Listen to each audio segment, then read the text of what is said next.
Ya bantu banjye mumeze neza hano Bread of nk'ibisanzwe murakaza neza hano ku Uburezi Rwanda TV. Akazi ni akazi, volunteer niho havamo akazi, niho havamo connection. Ubu tuvugana mbazaniye amakuru ameze neza rwose, akazi kameze neza ko gukora ku matchday. Ariyo ngiye kubabwira hano. Ni itangazo ryasohowe na Rwanda Premier League cyangwa se no Minisiteri ishinzwe ibijyanye n'ubundi na football hano mu Rwanda ndetse n'ibindi. By'umwihariko ni kuri football bibanze.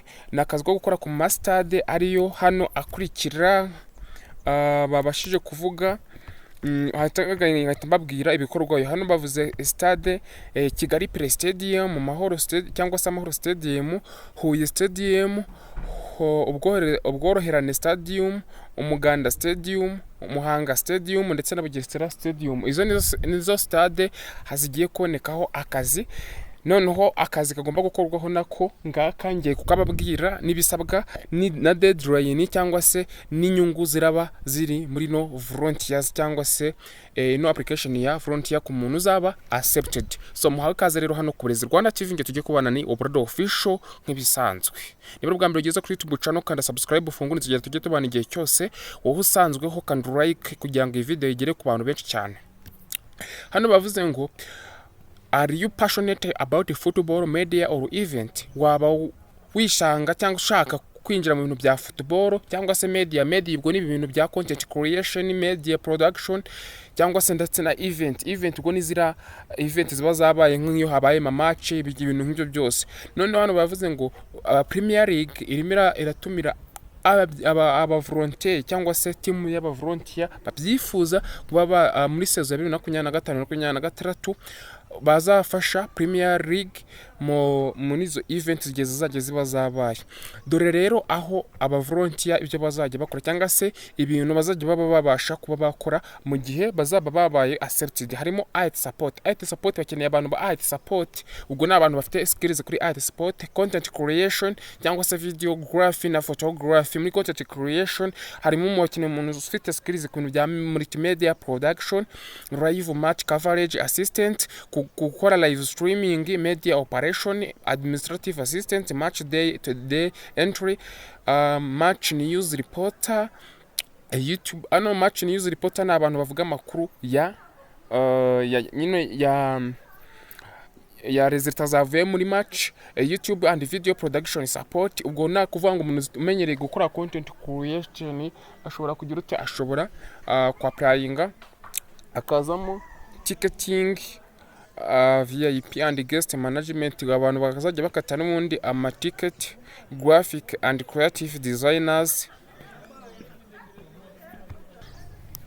Ubwo no kuvanga na abantu bazajya n'ubundi bakata ticket cyangwa se amatike ari abacuruza igihe haribo ama match. Akazamo graphic and creative designers, competition and match coordination assistant, partnership and rights delivery, broadcasting liaison officer ndetse na football innovation. Noneho ninde muntu ugomba kwa applying hano? Bavuze ati so no kuvuga ngo hano harimo university student, abantu bashoje university, harimo recent graduate. Ubwo ni abantu bashobora kuba mwarasoje namwe ejo bundi nka senior 6 cyangwa se football enthusiast. Football enthusiast ni abantu bakunda football kandi banayirimo, bafite ibintu bigaragaza ko bayirimo. Noneho passionate about contributing to Rwandan football means ubwo ngubwo namwe mbanyesho baba mutarajya kwiga cyangwa se mutarabona amahirwe yo kujya kwiga za kaminuza mushobora kwa applying. Then hano bavuze ngo kuba wumva ushaka gutanga uruhare rwawe muri Rwanda Premier League football, kazamo available on weekend, kuba uzajya uboneka muri weekend ndetse no mu mibyizi, kuba utekereza nka proactive ndetse ushobora no gufata inshingano ukazishobora. Kubera iki rero ushobora kwa applyinga mo hano? Uzafata experience muri football bizabwe byaguhesha akazi, byabamo gukora content creation, event organization ndetse n'ibindi. Uzagira mu cyita network connection aho uzamenyana n'abantu baho bakaba bakubonera akazi. Then contribute to success at top tier football competition. Then nyuma season irangira muzahabwa certificate zuko mwabashije gukora muri Rwanda Premier League. None rero ikintu kigiye gukurikiraho tugiye kwa applyinga cyangwa se turebere hamwe steps zo kwa applyinga. no kuvuga turebera step by step z'ukuntu wakwa applyinga. Ngiyi rero link namaze kuyifungura, link mirebe irapininze muri comment, ariko mbibutsa ngo ku bantu bamutroka kandi subscribe muri mu bihombo bikomeye cyane hano ku Burezi Rwanda TV. Hano rero ikintu ugomba kuza ugakora ni ukuzana handitse full name, ugashyiramo full name wenda Ubald official, yes, then wamara kwandika full name ugashyiramo email address yaka yawe, phone number iri kuri WhatsApp byaba karusho, ugashyiramo ahantu herereye, then ugahitamo niba umuhungu cyangwa umukobwa, then after uhitamo ese uri umunyeshuri cyangwa uri umukozi, noneho cyangwa se ukaba uhitamo niba uri umunyeshuri cyangwa se n'ubundi nta kazi ufite, cyangwa ugahitamo niba waragraduatinze cyangwa se ugashyiramo ibindi ukora. Field of study or profession ugashyiramo ikintu wewe wize, then hano name of institution or workplace ugashyiramo ahantu waba warakoze, niba naho wandikamo ijambo none, then iyo urangije urakubaza ngo which volunteer areas zazindi twavuze, IT supporter, content creation, live match, media operation, administrative assistant, YouTube video production support ndetse n'ibindi byose bya bindi twabibonye. Ugahitamo icyo wifuza, niba ni nk'akantu ushaka ukatwitemo nka YouTube kakandaho gutya kakaba ticked. Do you have an experience or skill related to area you selected? Niba ufiteho experience ushobora guhitamo yego cyangwa se we, ariko ikiza wahitamo yes. Then which district, none bakakubaza ngo ni iyihe stade ushaka kugira ute kuba wazakoramo, ese ni Pelé Stadium cyangwa Amahoro Stadium, ese ni Huye, ese ni Ubworoherane, Umuganda, Muhanga, Bugesera Stadium, ugahitamo iyo ushaka.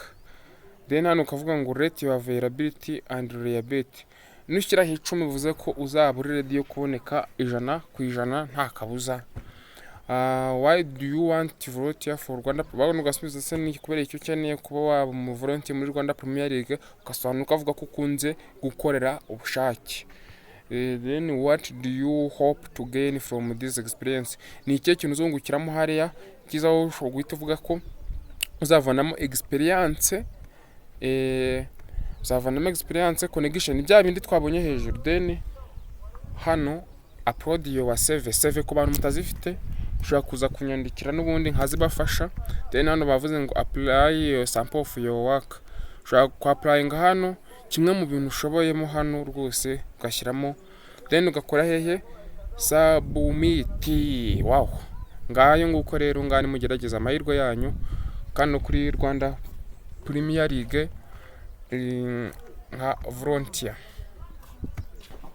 So nge twabanye muri no video kambabwira ngo bye bye, God bless you, Imana ibarinde, tuzahora ubutaha.